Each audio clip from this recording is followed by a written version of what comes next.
ನಮಸ್ಕಾರ. ನುಡಿ ಬೆಳಕು. ಅಭಿನವ ಗವಿಸಿದ್ದೇಶ್ವರ ಸ್ವಾಮೀಜಿ ಗವಿಮಠ ಕೊಪ್ಪಳರವರ ಲೇಖನ ಪಾಪ ಪುಣ್ಯ ನಿರ್ಣಯ ಮಾಡುವುದು ಹೇಗೆ? ಹೌದು, ಪಾಪ ಪುಣ್ಯ ಅನ್ನುತ್ತೀರಿ. ಅದನ್ನು ನಿರ್ಣಯ ಮಾಡೋದು ಹೇಗೆ? ಯಾರಿಗಾದರೂ ಹೊಟ್ಟೆಗೆ ಚೂರಿ ಹಾಕಿದರೆ ಅದನ್ನು ಪಾಪ ಅಂತೀರಿ. ಕಳ್ಳನೊಬ್ಬ ಹಾಗೆ ಮಾಡಬಹುದು. ಆದರೆ ಡಾಕ್ಟರ್ ಕೂಡ ಹೊಟ್ಟೆಗೆ ಚೂರಿ ಹಾಕಿಯೇ ಆಪರೇಷನ್ ಮಾಡುತ್ತಾರೆ.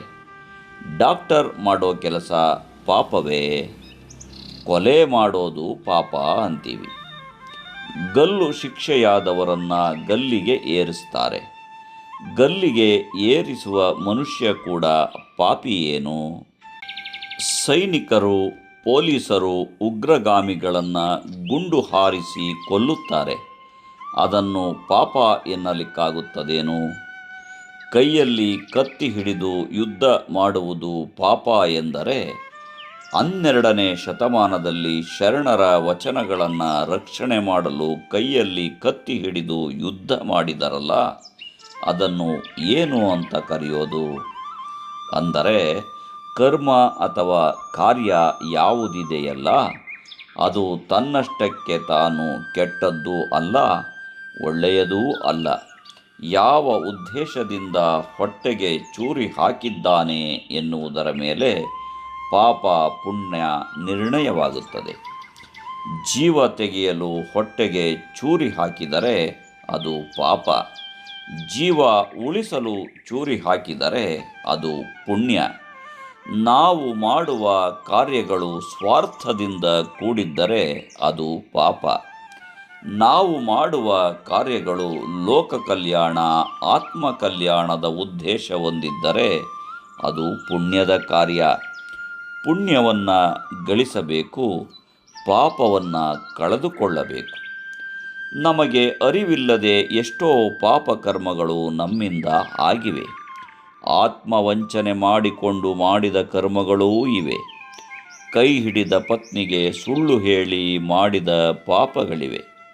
ಹೊಟ್ಟೆಯಲ್ಲಿ ಹುಟ್ಟಿದ ಮಕ್ಕಳಿಗೆ ನಮ್ಮಿಂದಾದ ಮೋಸ ಕಾರ್ಯಗಳೆಷ್ಟು?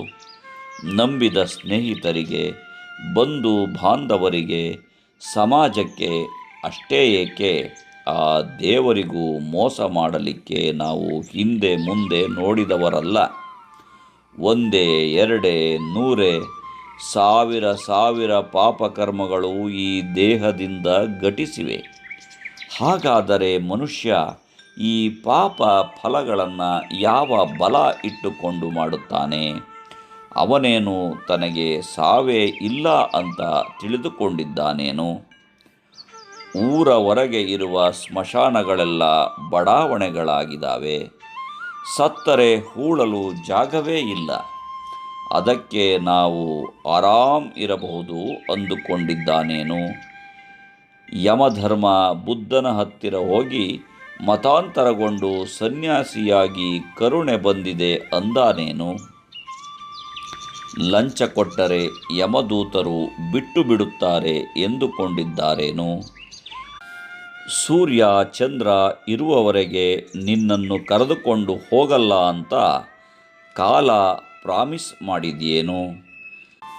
ಚಿತ್ರಗುಪ್ತರಿಗೆ ಮರೆವು ಬಂದಿದೆಯೇನು? ಚಿತ್ರ ಅಂದರೆ ಕಣ್ಣಿಗೆ ಕಂಡ ಪಾಪಗಳನ್ನು ದಾಖಲಿಸುವವ. ಗುಪ್ತ ಎಂದರೆ ಯಾರಿಗೂ ಗೊತ್ತಾಗದಂತೆ ಮಾಡಿದ ಪಾಪಗಳನ್ನು ದಾಖಲಿಸುವವ. ಸಾವು ಬಂದಾಗ ಯಾವ ಅಲೋಪತಿ, ಹೋಮಿಯೋಪತಿ, ನ್ಯಾಚುರೋಪತಿ, ಟೆಲಿಪತಿ, ಕೊನೆಗೆ ತಿರುಪತಿ ಕೂಡ ನಡೆಯೋದಿಲ್ಲ. ಪಶುಪತಿ ಅಂತಾನೆ, ನೀನು ಬಹಳ ಕಿತಾಪತಿ, ನಿನ್ನ ಬಿಡೋದಿಲ್ಲ ಅಂತಾನೆ. ಸಾವು ಯಾರನ್ನು ಬಿಡುವುದಿಲ್ಲ. ಅದಕ್ಕೆ ನಾವು ಒಳ್ಳೆಯ ಕೆಲಸಗಳನ್ನು ಮಾಡಬೇಕು. ನಮಸ್ಕಾರ. ಧನ್ಯವಾದಗಳು.